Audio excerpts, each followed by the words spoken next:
In this video, we're going to have an introduction to hematology, focusing on the composition, structure, and function of the blood. Our goal today is to explain the composition of blood and the structure and function of its parts. That includes a lot of different things, looking at red blood cells, white blood cells and platelets, hemoglobin variants, and hemoglobin derivatives. Let's take a look at a tube of blood that has been collected via venipuncture and allowed to sit out. This is anticoagulated blood, and if you notice, if it's allowed to sit, it will separate into three different layers. You have the plasma at the top, the buffy coat in the middle, and the red blood cells at the bottom. Now, looking at the top and at the plasma, what we would find in there is a lot of water, it's 90% water, and a lot of dissolved substances like ions and hormones and proteins. Specifically, in the plasma, we find clotting proteins, and those are the proteins that will initiate the formation of a blood clot upon vascular injury. If we hadn't anticoagulated this blood sample, this tube would have clotted, and instead of plasma at the top, we would have seen serum. Serum is essentially the same thing as plasma, but without the clotting proteins. So when a clot forms, all the proteins get used up in the clot and leave behind the serum. In the middle, this small band is the buffy coat. And you can see that in it are white blood cells, which are important in our immune system, and platelets, which are also important because they help to form blood clots as well. They also maintain our vascular endothelium, and they promote platelet plugs, which are temporary fixes to vascular injury. Last but not least, you can see a large portion of this blood that has been allowed to settle is made up of red blood cells, and there's quite a few of them. We'll take a little bit of a closer look at the red cell and the parts of it in just a minute, but first let's talk a little bit more about the white blood cells. Remember that there are 5 different types of white blood cells, and their names are here: neutrophils, lymphocytes, monocytes, eosinophils, and basophils. Now, the neutrophils, eosinophils, and basophils are all what we call polymorphonuclear granulocytes, and that is because they have a many-shaped nucleus. You can see here they have many lobes to their nuclei. Down here as well, it's hard to tell in the basophil, but it is a little bit lobed. As well as the fact that they have granules in their cytoplasm. The neutrophils have smaller, finish pink-purple granules. Eosinophils are bright and orange, and basophils are dark and purple. And so for that reason, again, we call them polymorphonuclear granulocytes. Lymphocytes and monocytes are a little bit different. They don't have segmented nuclei. You can see the monocytes have nice big nuclei, and the lymphocytes have a large nucleus and very little cytoplasm, although they're still a pretty small cell. Also, they do not have visible granules, so for that reason we call them mononuclear agranulocytes. We've discussed the functions of these cells a little bit in lab, so please make sure you review them. We'll also be talking about them more when we talk about the immune system itself. So if we take a little look here at the red blood cell, you'll notice it has a very characteristic shape. It has what we call a biconcave disc shape. So it's just kind of like a donut without an actual hole through the middle. And that's because as red blood cells develop, they extrude their nucleus and their organelles because their function is to deliver oxygen and pick up carbon dioxide. So they get rid of everything they don't need or anything that might get in the way of them doing their job. And that includes the nucleus and all the organelles. For that reason, they only last about 120 days in circulation. So we are constantly building new ones and putting them out from the bone marrow. Over here on the bottom right, you can see immature red blood cells, which we call reticulocytes. Reticulocytes are red blood cells that haven't really finished maturing, and you can tell because they stain when you use a methylene blue stain. They stain a little bit blue, and that's because they still have RNA in their cytoplasm. They haven't lost all of it yet because they're still kind of young. Also, you can see these little clumps here. They kind of look like a basophil, and in fact we call this basophilic stippling, a sort of, different points of blue colors there, and the blue shade in general is reminiscent of a basophil. If you see a lot of these in the peripheral blood, which you shouldn't under normal conditions, it does mean that for some reason you have an increase in erythropoiesis. So your bone marrow is putting out more red cells than maybe it needs, or it's putting out red cells before they're fully mature. So it's important to note these kinds of things if you are looking at a blood smear and you notice that there's a high percentage of reticulocytes. You'll learn in hematology about a retic count and how to perform it and its importance, but it is something that you definitely should be familiar with. If we zoom in a little bit more, we're going to look at the hemoglobin molecule itself. And from what I can find, there's like millions of these molecules within one red cell, almost 250 million in one cell. And there are different parts to the hemoglobin molecule. If we look at the picture on the right, there are 4 protein subunits. So here's the beta chain. Here's a beta chain here and there, so beta 1 and 2, and then alpha 1 and 2. These are just proteins. This is a great example of the quaternary structure of a protein. 4 polypeptide chains working together to make one functional unit. Now, within each of these chains is a heme group. You can see that there's 4 of them, and each heme group is capable of binding one oxygen molecule. So this hemoglobin molecule can carry 4 oxygens, and then if you think about how having 250 million of them in a cell, that's quite a bit of oxygen carrying capacity. Looking a little closer at the heme group, we can see on the left what it looks like chemically, and in the middle you find some iron, and this is the important molecule that we need in order to bind oxygen.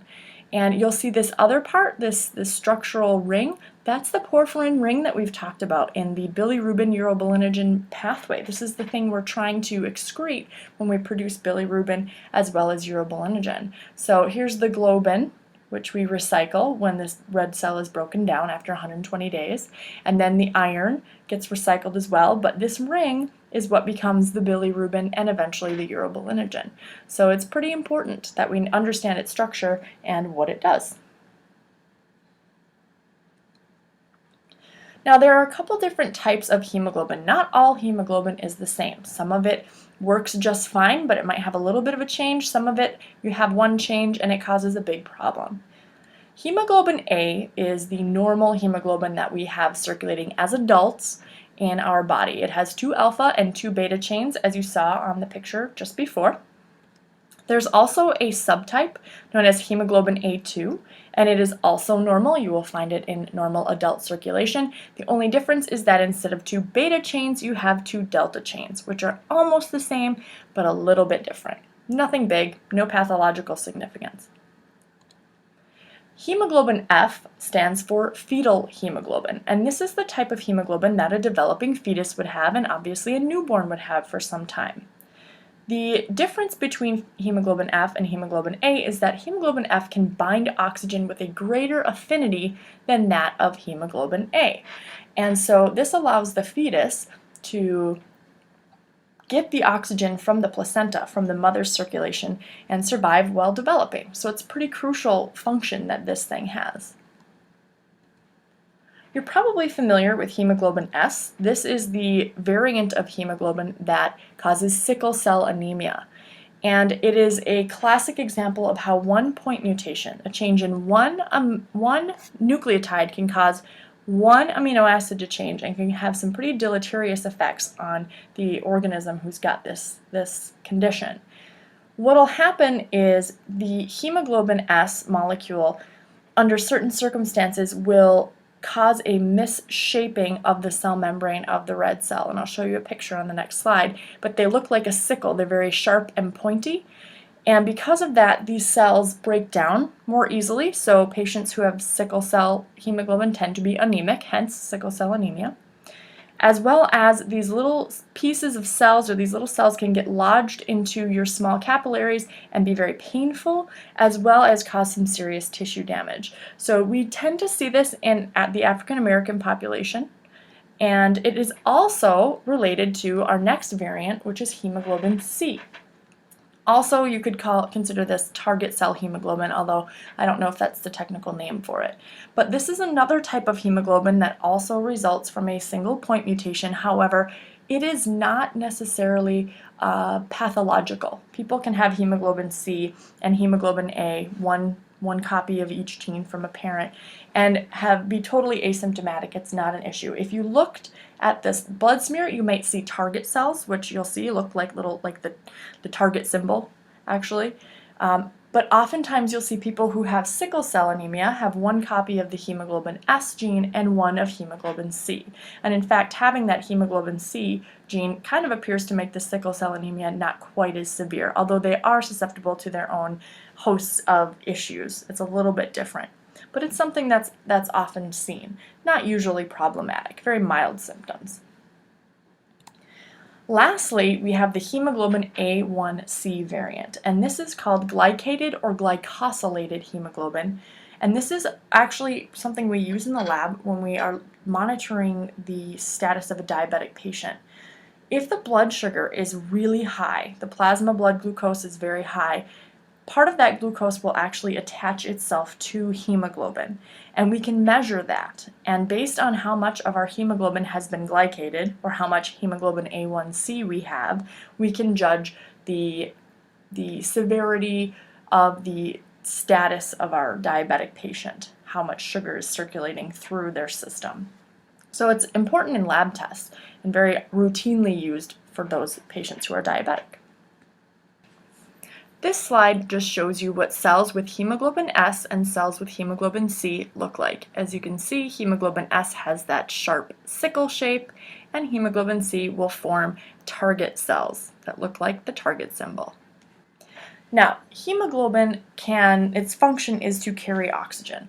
And so depending on the state that it's in, whether it is carrying oxygen or not, we can have different derivatives of hemoglobin and different names for those derivatives.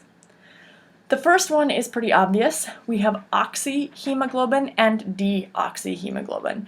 Obviously, if you are carrying oxygen, or if the hemoglobin molecule is carrying oxygen, it is considered oxyhemoglobin.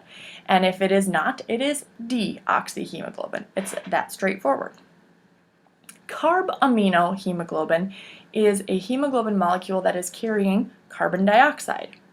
However, carbon dioxide does not bind to the heme group the same way that oxygen does. So it actually doesn't bind with that iron molecule. It binds to an amino group elsewhere. So that's why the name is carbaminohemoglobin. And actually not all of our CO2 is transported this way, but much of it is. So you can measure that as well.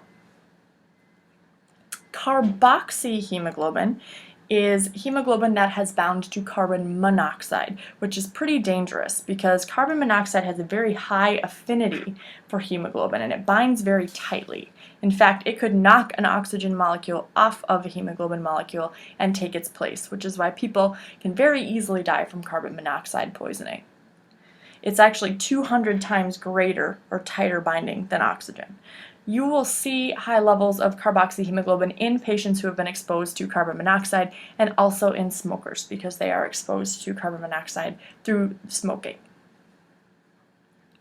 Methemoglobin is a form of hemoglobin where the iron has been oxidized from the ferrous state, which is +2, to the ferric state, which is +3. And we normally have about 1% of our hemoglobin circulating in this way. The issue with this type of hemoglobin is that it cannot bind oxygen when it is oxidized, ironically enough. And so if this happens too frequently and the percentage of methemoglobin within the blood were to increase, we would have an issue with our oxygen carrying capacity. So things that can cause oxidative damage, like certain drugs or an enzyme deficiency, can lead to an increase in methemoglobin.